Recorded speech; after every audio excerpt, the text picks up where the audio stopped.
Welcome back to Midday, everyone. Joining me live in the studio, I have Mr. Rod Hickman. He is with the Distinguished Men of Color, and he's here to talk about the annual banquet that is coming up. Mr. Hickman, thank you for being with me. Definitely. Thank you for having me. Absolutely. So let's talk about first, when is the annual banquet? So the banquet is this Saturday, November 24th, and it starts at 6 p.m.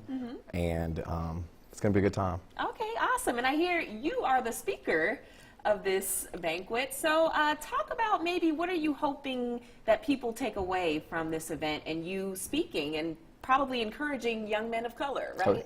So Noxubee County, we're a small community of good people.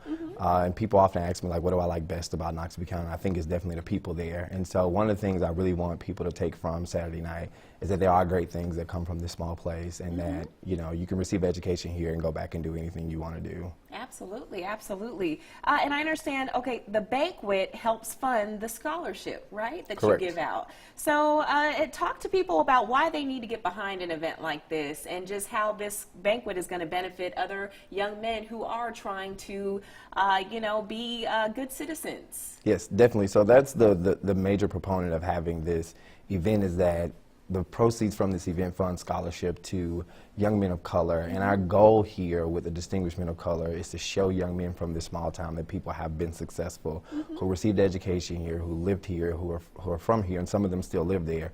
I think the biggest and the greatest thing about all of this is that they highlight people who are, you know, not just people who have doctorate degrees or people who run businesses, but they highlight people who are in trade fields. They highlight people who have just been successful in whatever they do. And the goal is to show other young men that you can do this and you can be that. And so I think it's a great organization to get behind. And I think it's great to support. Oh, wonderful. So talk about, like, the timing, and are there tickets that need to be bought and whatnot? Talk about that. Well, definitely, with the banquet being just a few days away, you can definitely get tickets at the door. It's at the Noxubee County Civic Center, and tickets are only $10. It's a, you know, nominal fee. I would suggest that people give above and beyond that, because it has a great mission and it's doing great things. Absolutely, and you are an example of that, I'm sure. Thank you so much for being here, Mr. Hickman. Thank you. All right, and again, let's review that one more time. It's at the Noxubee County Civic Center, the Distinguished Men of Color Annual Banquet. Just $10, but if you can give more, please do. We're going to have more Midday coming up after the break.